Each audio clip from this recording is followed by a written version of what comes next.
Buenas. A continuación se presenta el tema Sistema de refrigeración por compresión de múltiples etapas.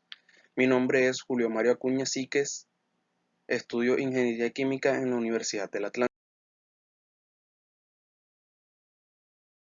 Bueno, como sistema refrigerante se utiliza para mantener una región del espacio a una temperatura inferior a la del ambiente.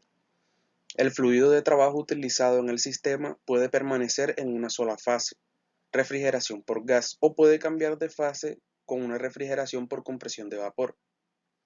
La refrigeración suele asociarse a la conservación de los alimentos y el acondicionamiento de aire de edificios.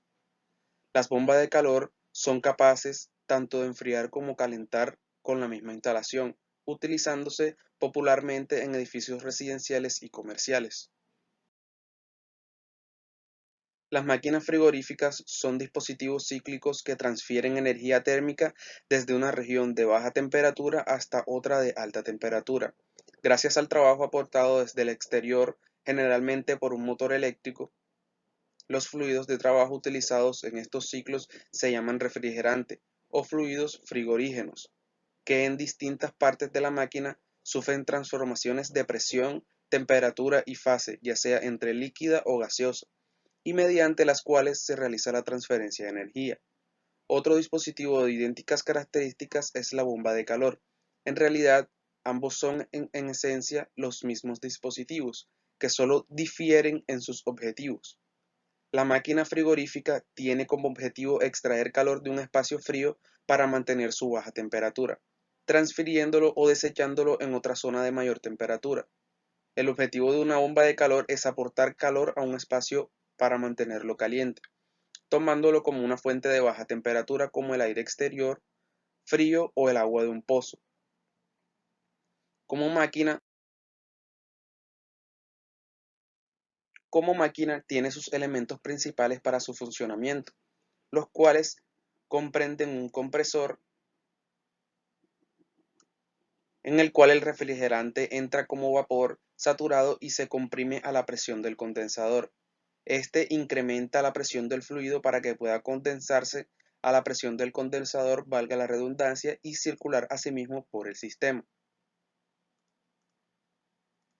También se tiene el condensador, donde el refrigerante sale del compresor a una temperatura relativamente alta, se enfrían y condensan conforme fluye el serpentín, liberando calor hacia el medio exterior. Se tiene también una válvula, ya sea de estrangulamiento, donde el refrigerante sale del condensador y entra por esta dicha válvula, donde su presión y su temperatura descienden drásticamente debido a la estrangulación. Y por último, se tiene el evaporador, donde el refrigerante entra a este, absorbe calor del espacio refrigerado evaporándose y luego repitiendo el proceso, entrando nuevamente dicho refrigerante al compresor. La refrigeración se extiende desde la prehistoria hasta la actualidad como diferentes maneras de conseguir formar hielo a su manera, desde Grecia y el Imperio Romano, que amontonaban nieve en hoyos cavados en la tierra. Dichos hoyos eran aislados con paja y ramas. En estos se convertía dicha nieve en hielo hasta la actualidad, donde han sido creadas máquinas frigoríficas para la creación o en su defecto obtención de hielo automatizado, preservación de alimentos, enfriamiento de líquidos o en su defecto el factor inverso de lo antes mencionado. Se presenta desde la prehistoria, donde almacenaban sus alimentos en cuevas frías o en nieve. También se continúa con la antigua Grecia y el Imperio Romano, donde hacían pozos de nieve, dicha nieve se convertía en hielo. En el antiguo Egipto hacían vacías de arcilla en lechos de paja durante la noche, donde echaban el agua que querían enfriar y la mañana amanecían una pequeña fina capa de hielo sobre el agua. En la Edad Media fueron los primeros procesos químicos con nitrato sódico y nitrato de potasio. Se continúa con la Edad Moderna, donde Cullen desarrolla el primer método de refrigeración artificial. A continuación se presenta la Edad Contemporánea, donde llega Priestley y descubre las propiedades de refrigerantes como el amoníaco y el dióxido de carbono. Se presenta la llegada de la refrigeración mecánica de la mano de Oliver Evans. Asimismo, James Harrison y F. Carré se basan en la máquina de Gorrie para diseñar máquinas más complejas. John Gorrie diseña la primera máquina de refrigeración utilizando vapor en lugar de líquido. Y por último se presentan los avances en refrigeración que llevan a la máquina actual compuesta por un compresor, un condensador y un dispositivo de extensión. A continuación, se presentan algunos de los fluidos refrigerantes utilizados en dichas máquinas.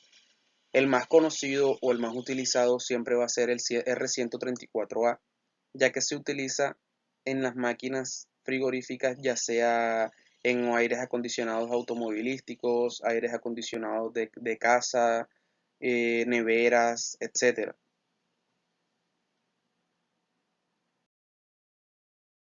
A continuación le presento el sistema de refrigeración por compresión de múltiples etapas.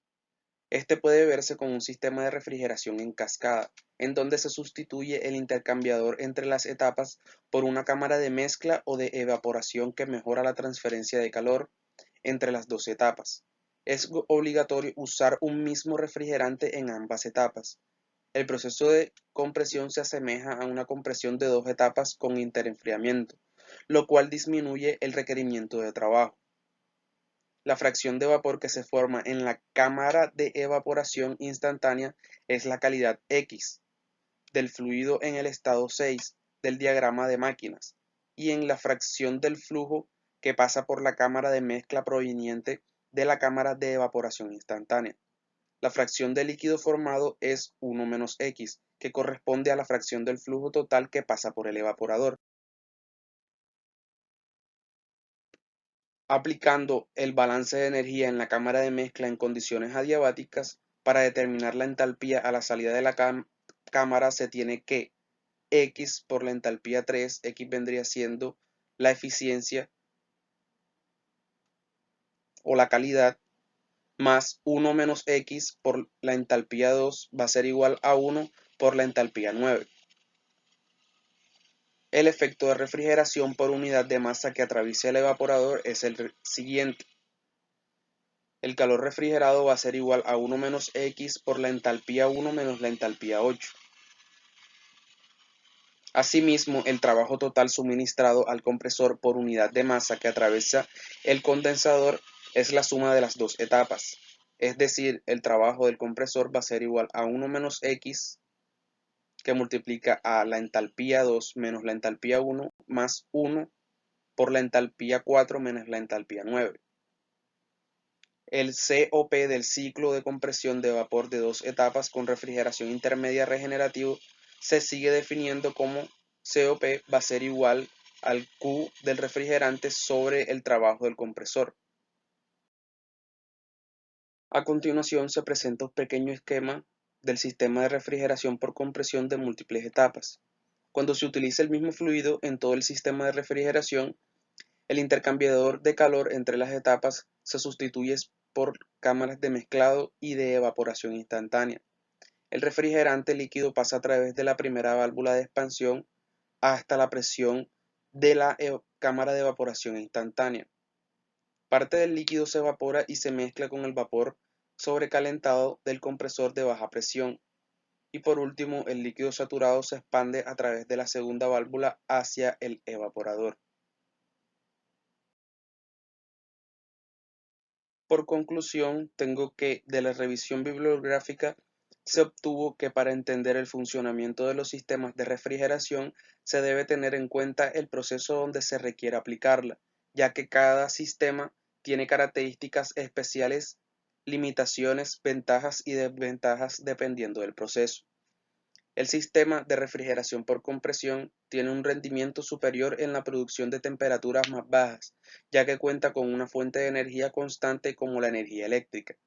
Es por ello que este tipo de refrigeración se la aplica más en procesos industriales, pero su consumo energético es alto y además produce mayor contaminación.